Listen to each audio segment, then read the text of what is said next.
Boa noite, meus irmãos, graça e paz no Senhor Jesus. Você pode abrir a sua Bíblia no livro de Romanos.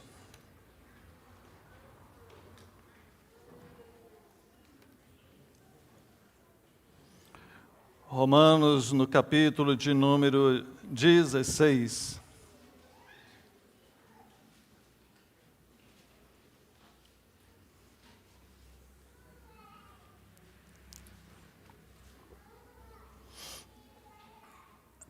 Esta semana, nós teremos, com a graça do Senhor, o nosso 25º encontro de casais com Cristo. Começa na sexta-feira e vai até o domingo. Quantos aqui já participaram do encontro de casais? Ótimo. Já são 25 anos, uma média aí de 20 casais a cada ano. Faça a conta rapidinho, 20 vezes 25, 500 casais. Na realidade foi um pouco a mais de 500 casais que já foram abençoados ali por esse ministério, por esse trabalho, por esta igreja. E, queridos, como é precioso isso. Quantas histórias já ouvimos de casamentos que estavam por um triz e foram restaurados ali. Outros que estavam até bem, mas foram fortalecidos ali. Um dos lemas que o ministério traz junto de si é que não existe um casamento tão ruim que não possa ser consertado. Da mesma forma, não existe um casamento tão bom que não possa ser melhorado. Além desses 20 casais que estarão desta vez participando, temos em torno de 40 casais trabalhando, em torno de 80 pessoas trabalhando, todo o encontro de casais. Boa parte desses nem são da nossa igreja. Além dos casais que trabalham da nossa igreja, temos casais de outras igrejas, de outras cidades, que saem e vêm para cá ajudar. Você que ainda não está envolvido nesse ministério, você que ainda não participou, participe no próximo, que esse agora já não dá. Temos vagas para o congresso de casais em outubro, mas esse encontro agora, dessa semana, já não temos mais. Você que já trabalhou e atualmente não tem trabalhado no encontro de casais, repense em voltar a colaborar, porque eu estou usando isso daqui para, de um lado, avisar que está acontecendo, de outro lado, pedir a vocês que estejam orando por isso, porque ali é lugar de cura. Muitos desses casais que participaram, alguns não eram crentes, e Deus converteu eles lá no encontro de casais. Então lembre-se de orar por isso. Mas eu quero também utilizar isso como ilustração para a palavra do Senhor desta noite. Romanos, capítulo de número 16, a partir do verso de número 3.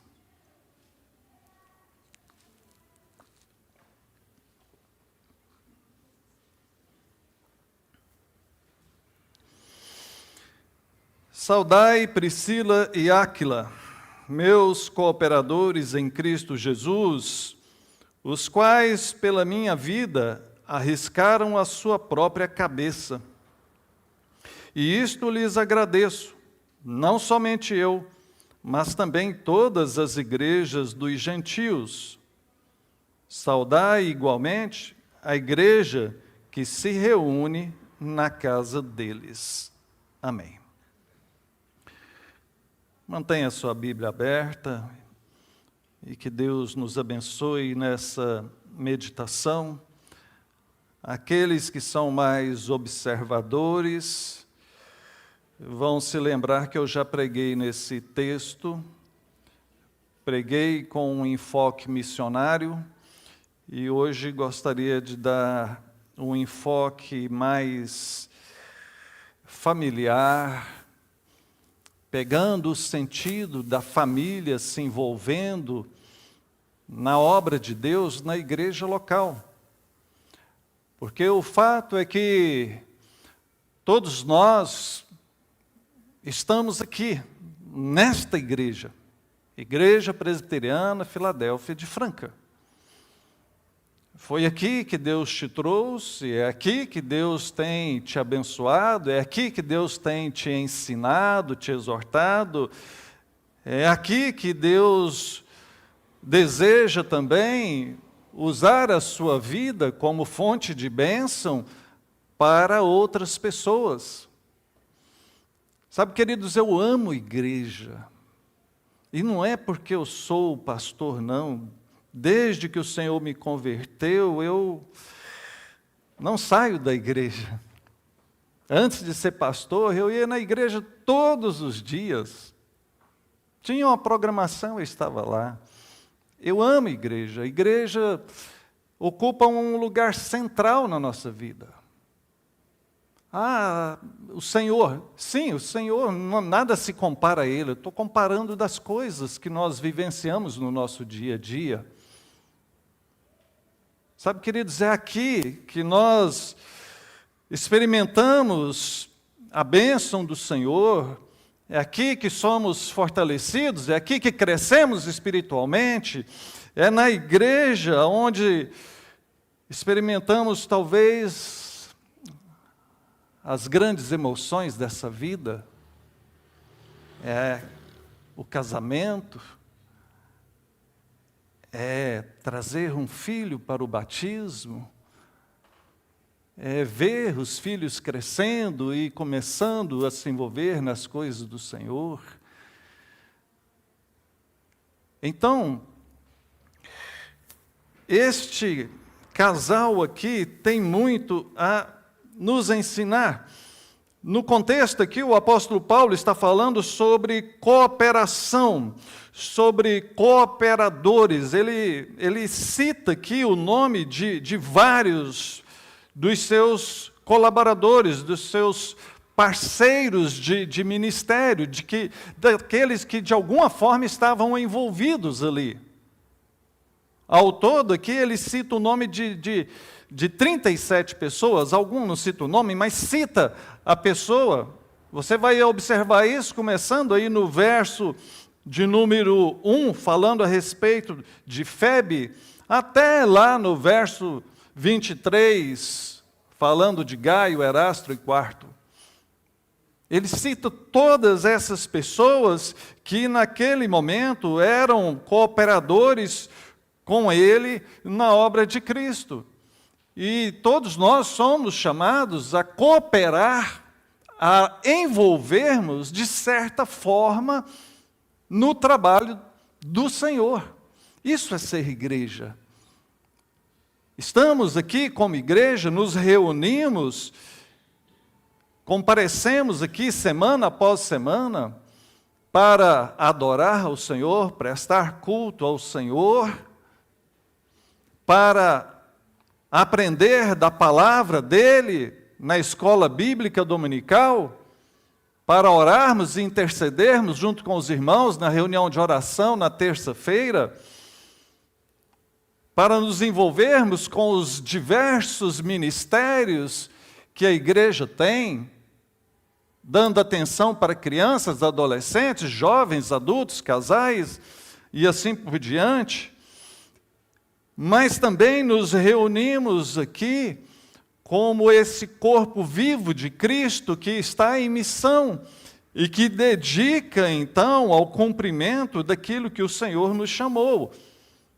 A igreja perde o seu propósito se ela não enxergar a missão dela.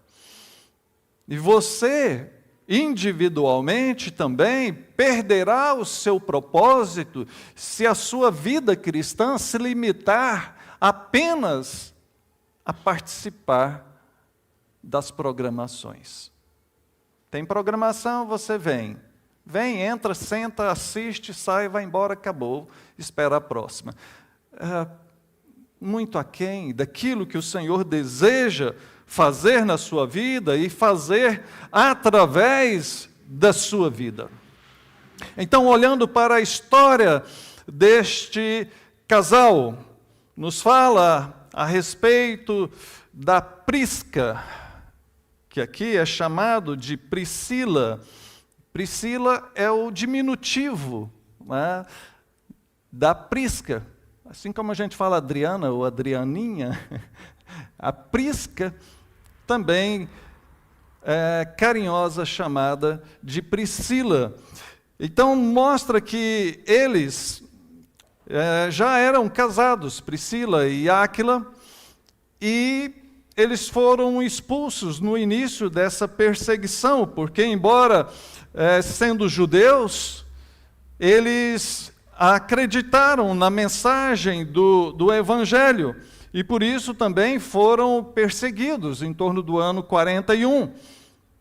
Eles então conhecem o apóstolo Paulo um pouco depois, isso está lá em Atos no capítulo 18, e eles começam a trabalhar juntos ali, porque eram do mesmo ofício, eram fabricantes de tendas, algo que era muito usado naquela época. Depois eles vão para a cidade de Éfeso, acompanhando o apóstolo Paulo, e dali passam a trabalhar não apenas secularmente juntos, mas ministerialmente juntos. Então, um casal que acreditou no Evangelho, que foram convertidos pelo Senhor e que envolveram na obra da proclamação do Evangelho. Essa deveria ser a história de todos nós, de pessoas que foram alcançadas pelo Senhor e que passaram a envolver dentro das possibilidades de cada um de nós. Se olharmos mais atentamente para o nosso texto, então, ele inicia aqui, ele está fazendo essa saudação a todos os seus companheiros, os seus colaboradores, ele sauda, então, a Priscila e o Áquila, e menciona que eles são cooperadores dele, meus cooperadores, em Cristo Jesus. Observe os detalhes do texto, ao dizer que são meus cooperadores, mas em Cristo, eles visavam a obra de Cristo, mas eles tinham o discernimento que a obra de Cristo estava passando ali, estava sendo liderada ali naquele momento pelo apóstolo Paulo. Então eles, um casal comum, poderíamos comparar com qualquer casal, com qualquer pessoa hoje em dia, tinham suas vidas, tinham suas profissões, tinham seus afazeres seculares, tinham todas as preocupações daquela época, assim como nós temos as preocupações da época presente. Poderiam muito bem olhar para Paulo e falar: olha que joia esse homem aí, fazendo isso, mas ficar somente naquilo, não. Eles começam ali a se envolver com aquela causa, com aquele homem, e começam a servir a Deus, trabalhando juntamente com ele.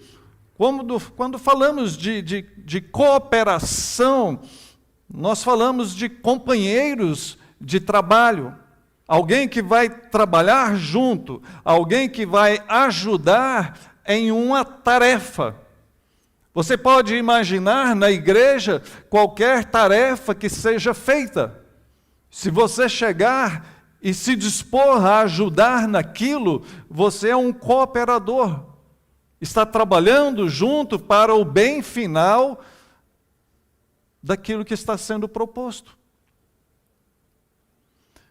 O problema é que muitas vezes nós ficamos como meros espectadores de tudo aquilo que está acontecendo.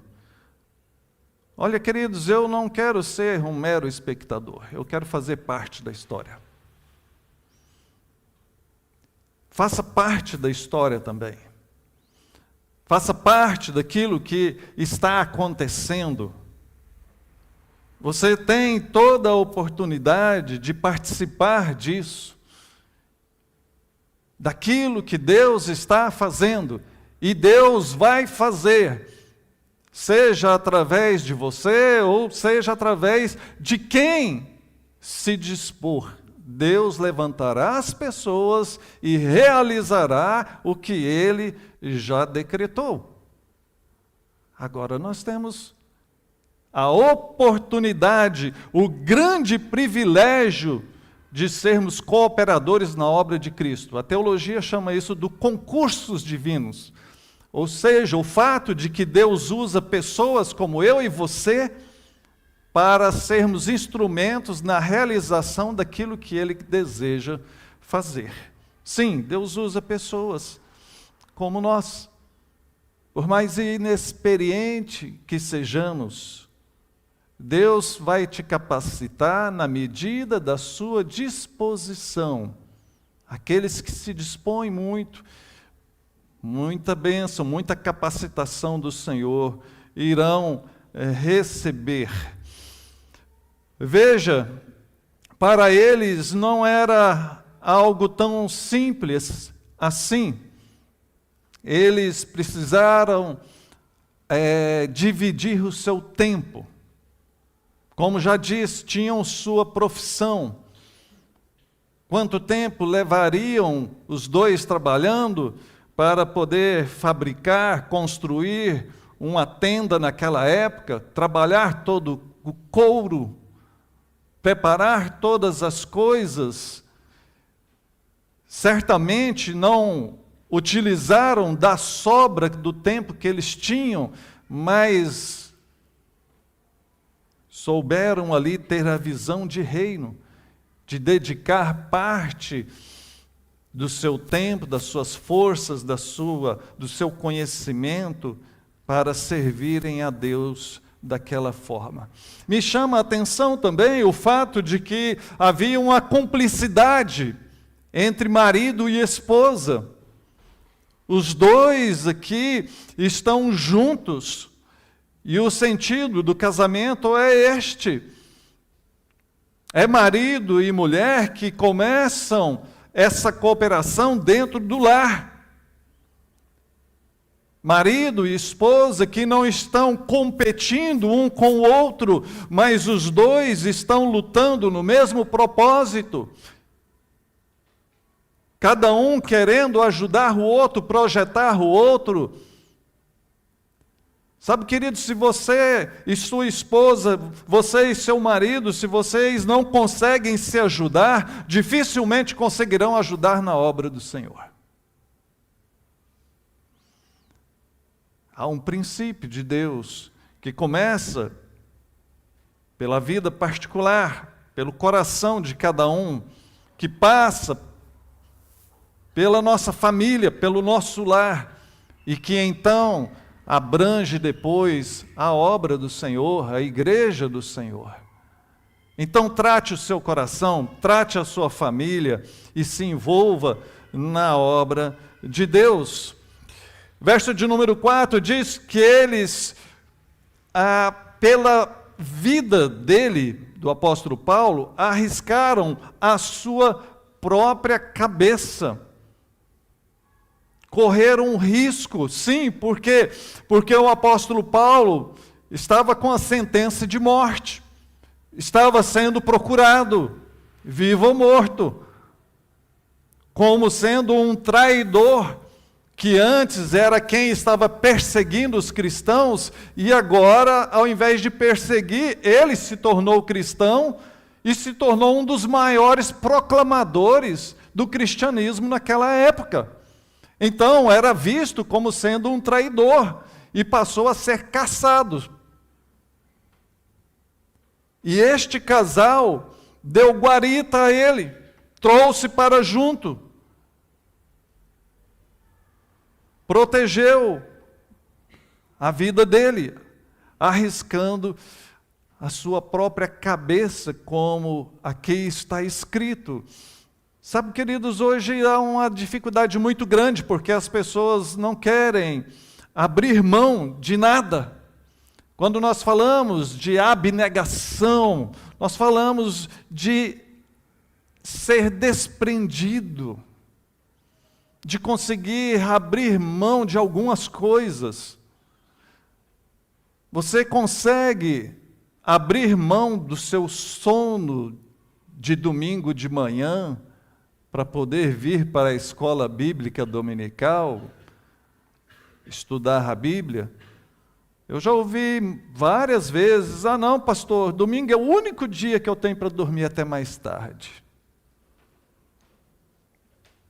Tá bom, mas é o único dia também que tem escola bíblica dominical, com várias salas preparadas para trazer um ensino bíblico apropriado para você, para os seus filhos.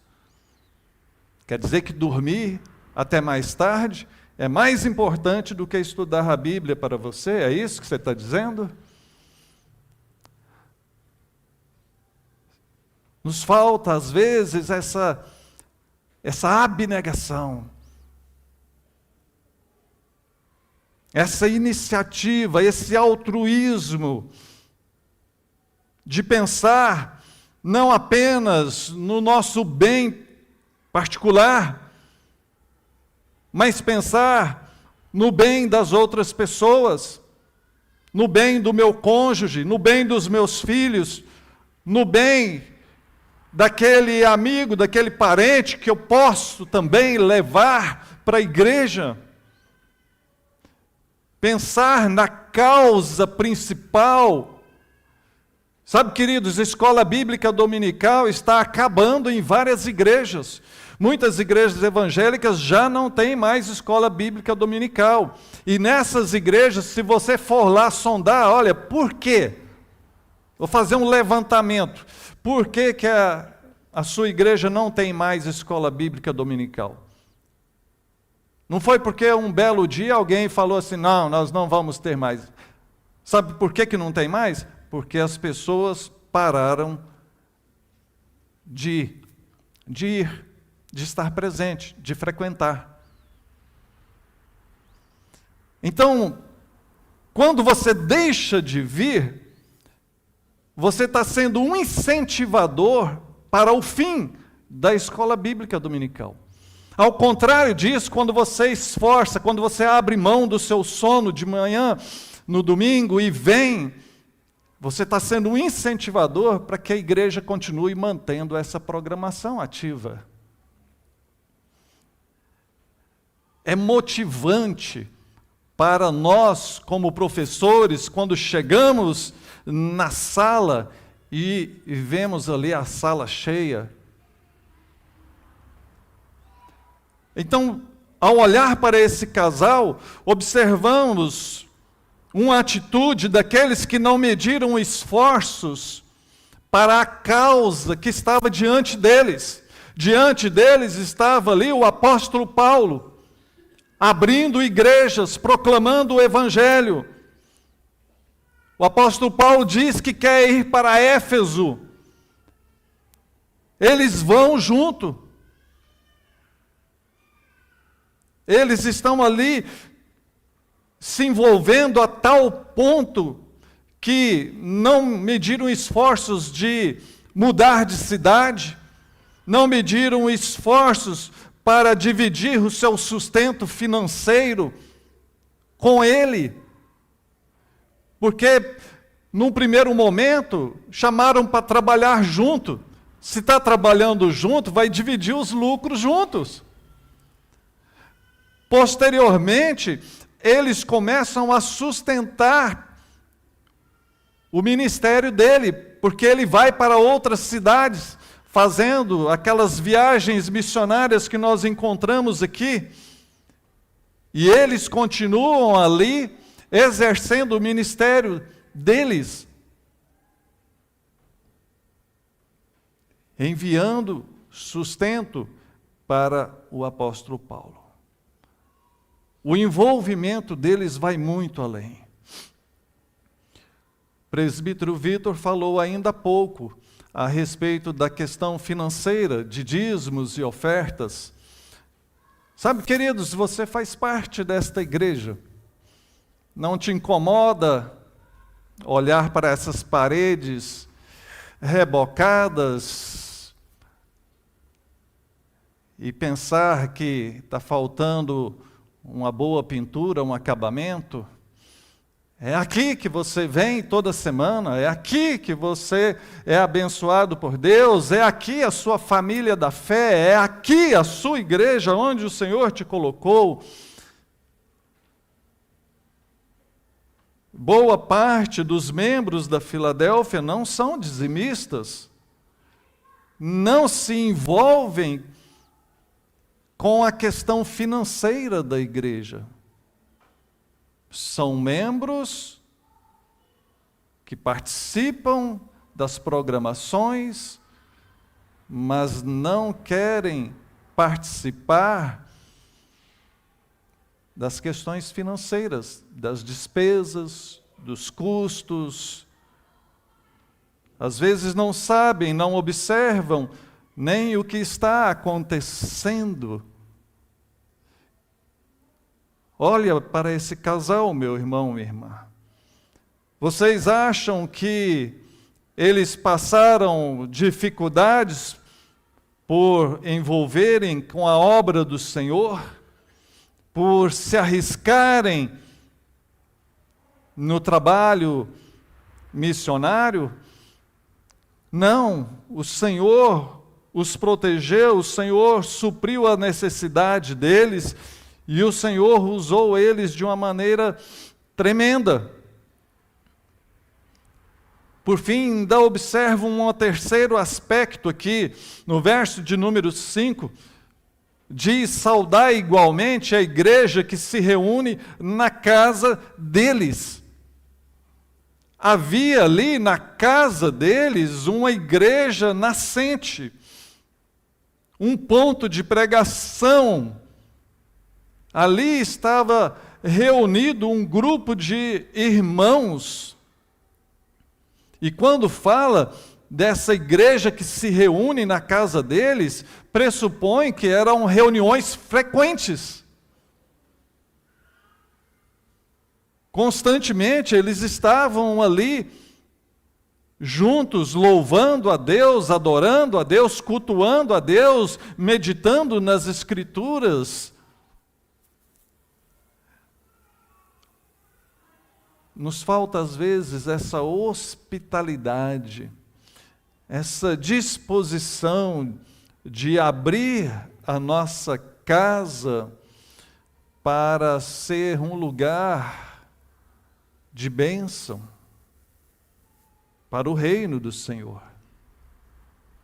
Talvez você não pense na sua casa como sendo um lugar que vai nascer uma igreja, mas muitas igrejas iniciaram numa reunião, numa casa, na casa de alguém.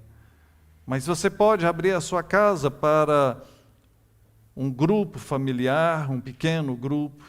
Você pode abrir a sua casa para convidar um irmão, uma irmã, um casal para um café, para um lanchinho.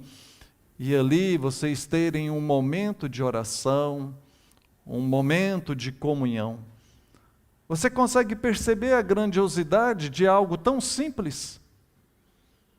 Você convidar um casal para ir até a sua casa, e ali você e sua esposa, vocês, casal, ou você individualmente, você que não é casado, você convidar alguém, aquela pessoa ir na sua casa e você poder falar de Deus, você poder orar com ela, orar por ela. É assim que Deus vai nos usando. É assim que nós vamos cumprindo o nosso papel de nos envolvermos na obra da proclamação do Evangelho e na obra que o Senhor realiza através de cada um de nós, na edificação do corpo de Cristo, que é a sua igreja. Sabe, queridos, como é precioso esses momentos. Pense um pouco melhor sobre isso, em como você poder abrir o seu coração, abrir a sua casa, usar a sua vida, usar a sua família como sendo fonte de bênção no reino do Senhor. Eu usei a ilustração no início a respeito do encontro de casais, aonde mais de 500 casais já foram abençoados. Nós teremos agora, nessa semana, a partir de sexta-feira, 20 casais que estarão ali, ouvindo da palavra do Senhor. Teremos mais 40 casais ali, trabalhando, ajudando de alguma forma. De alguma forma. Eu quero dizer que você também é um cooperador, que você também é chamado para estar agindo, atuando, se envolvendo na obra do Senhor. Não se contente apenas em ser um observador, um frequentador. O Senhor deseja fazer mais na sua vida, deseja fazer mais através da sua vida. Não se preocupe se você se sente incapaz, se você não se sente devidamente preparado, porque Deus pode usar dentro das suas habilidades, ou Deus pode te capacitar para aquilo que você ainda não sabe fazer. Se disponha primeiro, para depois o Senhor te capacitar. Não o contrário, não vamos inverter. Se o Senhor me capacitar, eu vou fazer. Não, não é assim não. Primeiro você se disponha, eis-me aqui. Aí o Senhor te capacita. Primeiro você abre o coração para Deus. E Deus vai te usar. Seja generoso, invista no reino do Senhor. Quero deixar aqui uma palavra pastoral, uma palavra do fundo do meu coração de amor e de zelo por você, meu irmão, minha irmã. Se você não é dizimista, mude isso, corrija isso. Porque o Senhor nos chama a nos envolvermos na obra do Senhor, também na questão financeira. Muito cuidado, porque o amor ao dinheiro, o apego ao dinheiro é a raiz de todos os males, como nos diz as Escrituras. O Senhor Jesus chegou ao ponto de personificar a questão do dinheiro como sendo um Deus, um ídolo. E ele diz, olha, ou vocês sirvam a Deus, ou vocês sirvam a Mamon. Essa entidade, essa divindade pagã, que era comparada à questão do dinheiro. Muito cuidado, não deixe o dinheiro, o apego ao dinheiro, conduzir a sua vida. Está cheio de gente lá fora sendo conduzida por essa busca do dinheiro. Tudo que ela faz é buscando dinheiro. Preciso estudar para ganhar dinheiro. Preciso trabalhar para ganhar dinheiro. Preciso mais tempo para ganhar dinheiro. Preciso ter saúde para ganhar dinheiro. Tudo tem uma finalidade última, que é ganhar dinheiro. Seu propósito na vida não é ganhar dinheiro. Seu propósito na vida é servir ao Senhor.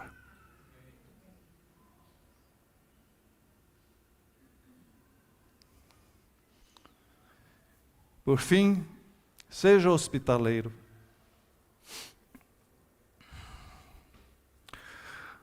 Seja hospitaleiro.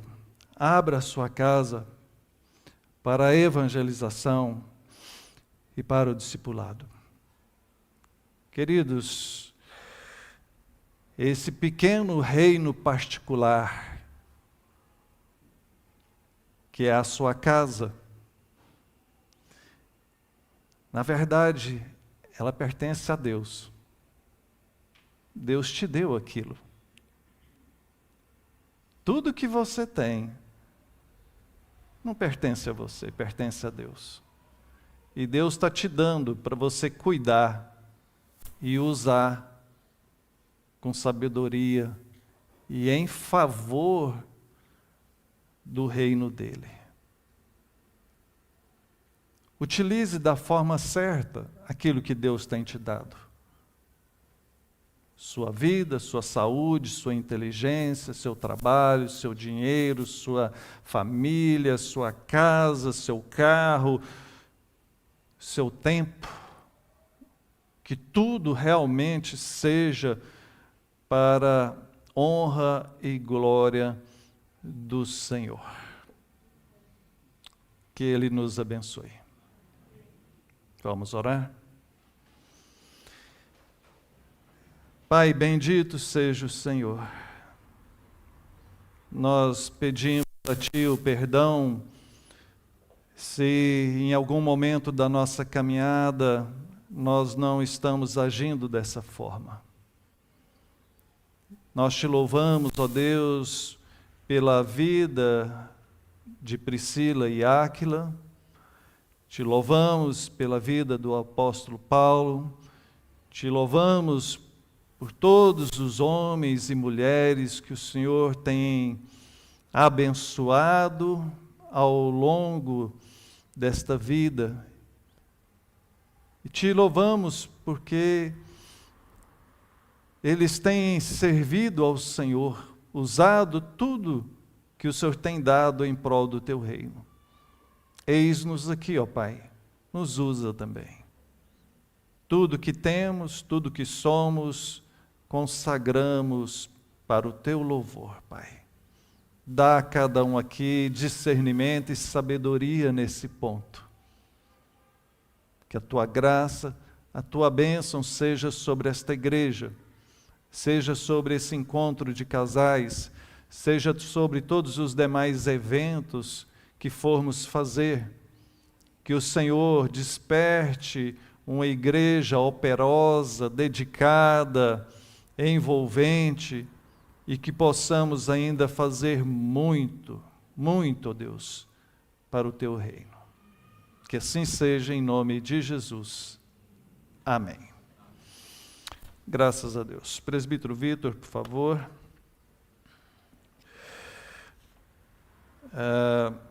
Me chega